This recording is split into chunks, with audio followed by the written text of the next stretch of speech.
yours, so. Alright. Unless you want to trade, I don't care. Well, I can.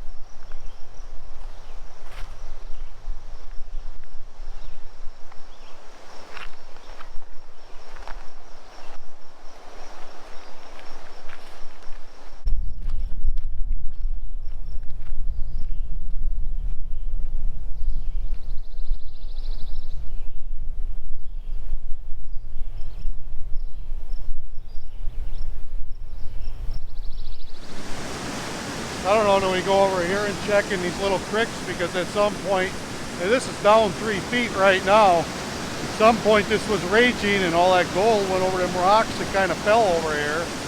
We can look and see if we can find anything.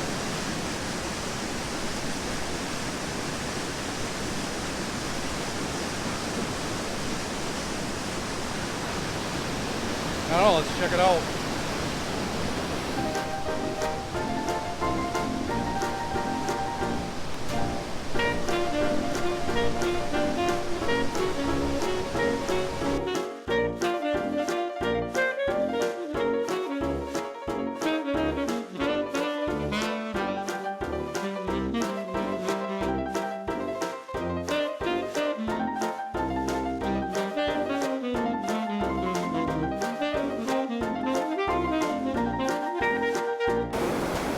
Hey sightseers, Sightseeing Sally here, and Marty.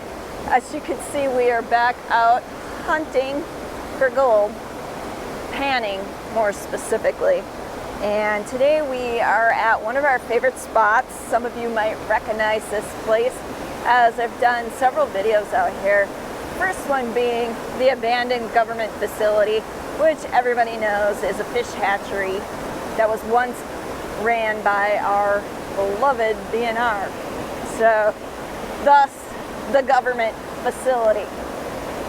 Anywho, I've also been down here on other occasions and just love being out here because generally there's nobody ever out here, and because of the waterfall and the streams, we thought we would check this out as a potential panning prospecting site. So that's what we're doing here today. As you can see, Marty's already in the stream panning. Not sure if he's had any luck. Have you had any luck? What? Have you had any luck? I haven't, it's slowed down, so I haven't got through this yet. Oh, okay. So if you couldn't hear what he said, he slowed it down as far as the scoop of dirt or sand that he brought in, and he hasn't even gotten through it yet to see if there's any gold. So I'm going to get out there and join him as well here in a moment.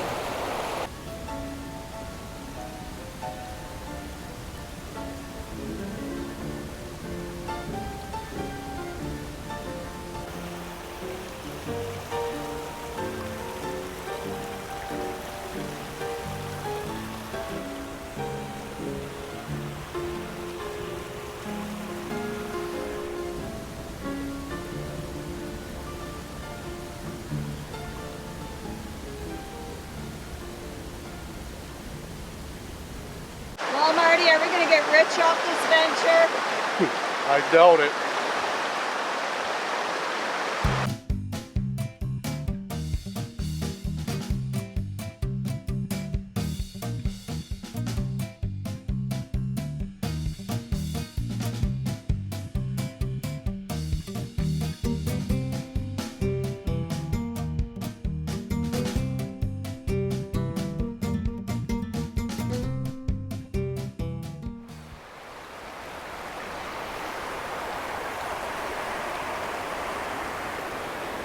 Talk about small and having to have a lot of patience.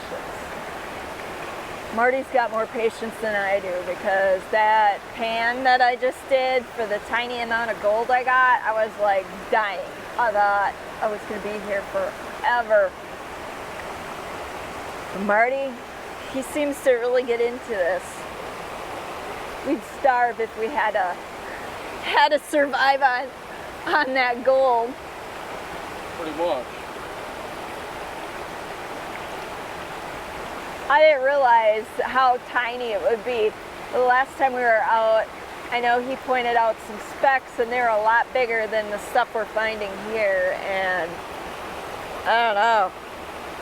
I see, like, it must be like mica or like that fool's gold type stuff in the water, and I think, ooh, there's gold. But in all reality, it's not. And, and so you get excited over that, and then you realize that the gold itself is just, it's like microscopic. It's small. Good job. You looking for this? Yep. So yeah, if you want to get into this activity, you need to have a lot of patience. And what is that, tenacity? Patience. Patience.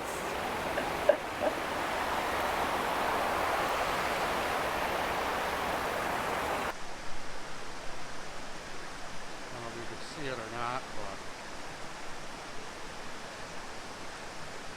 see it? Yeah, you can see it. Black sand mixed with gold and a little bit of sand. 2% of that's probably actually gold. The rest of it's all like garbage.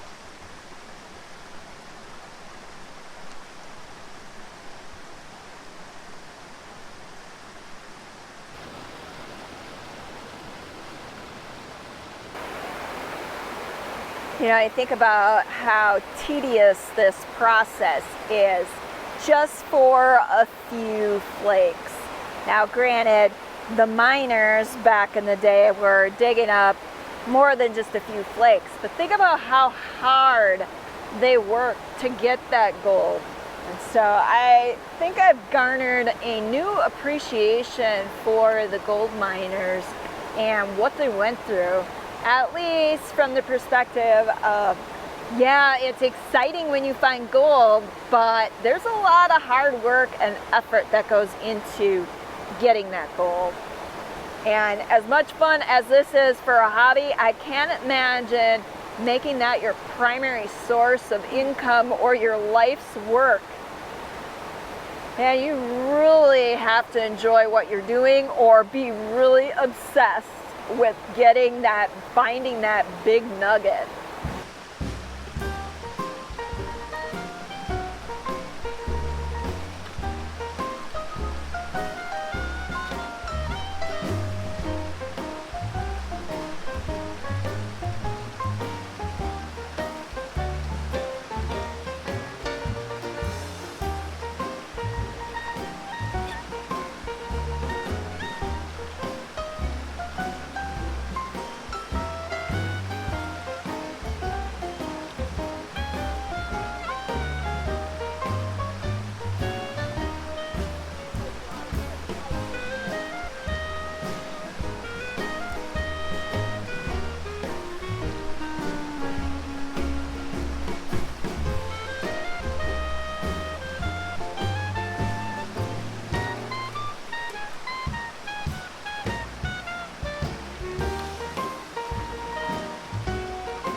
Alright, I know I'm supposed to be panning for gold, but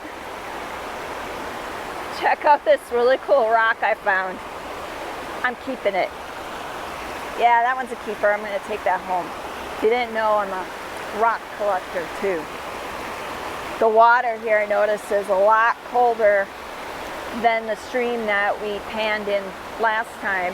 I'd say it's probably, what, 45, 50 degrees? It's cold enough that you could get a refreshing drink. You didn't have to worry about all the runoff from the farms around. So maybe if you had a life straw, that wouldn't be such a problem. Now would it? Speaking of water, check this out. Marty is utilizing the temperature of the stream as a natural refrigerator. Yep, those are our water bottles sitting there. And it's keeping them cold, keeping them at chill, probably 45, 50 degrees, as I said. And so that's a really cool way to keep your items cold. That's what they did back in the day. And obviously when we go to drink them, we're gonna wipe off the tops because, as I mentioned, also the runoff from all the area farms, you definitely don't want to be drinking this water without any kind of filtration. But yeah, that's how we're keeping our stuff cold these days, at least when we're out in the wilderness.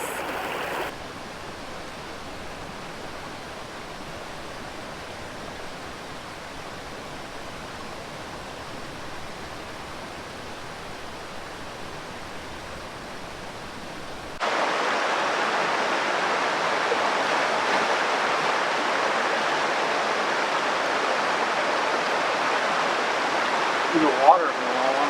Yeah, well, you better wipe the top off before you drink it. What? Really? Shit, the farm runoff? Ring a bell with you?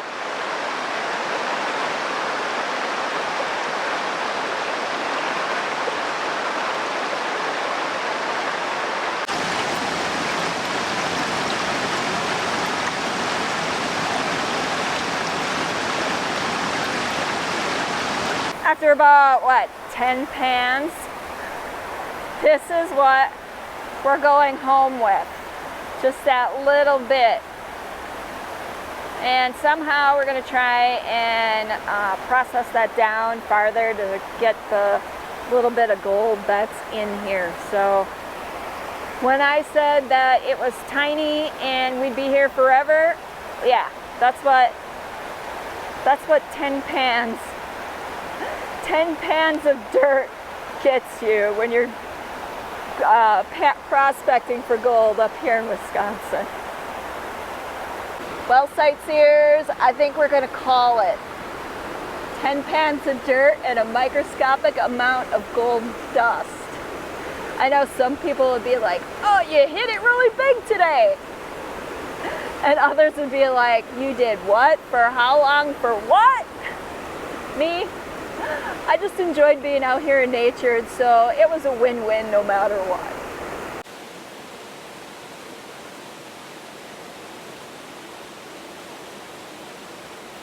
Careful. Pop the knuckle in that. Well, I don't have none.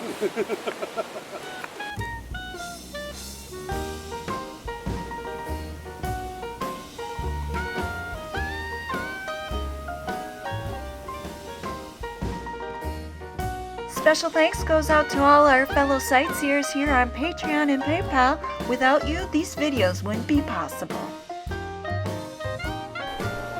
Hopefully old Einstein ain't covered in ticks again.